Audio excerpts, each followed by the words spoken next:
பாசுரம் இது. புள்ளும் சிலம்பினகான் புல்லறையின் கோயிலில்.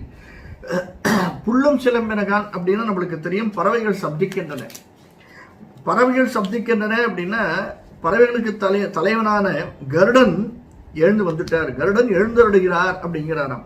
அந்த சிலம்பினை நீ பார்ப்பாயாக, கண்டு அந்த நீ அதை அனுபவிப்பாயாக அப்படின்னா சில பேருக்கு இதனால தவம் கிடக்கிறானுங்க. திருச்செந்தூர் போனாலோ அல்லது கன்னியாகுமரி போனாலோ அந்த விடியல்ல சூரியன் உதிக்கிறது, உதய சூரியனை பார்க்கணும் அப்படின்னு தவம் கிடங்குறா. சூரியன் உதயமாகறதுக்கு முன்னாடி அங்கே போய் நின்றுட்டு அந்த சூரியன் அருணோதயம் வரைச்சவே அங்கே நின்றுடுவா.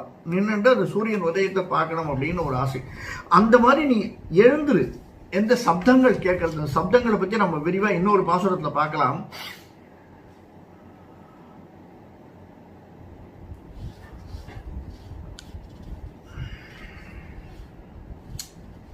சப்தங்களை பற்றி விரிவாக இன்னொரு பாசுரத்தில் பார்க்கலாம்.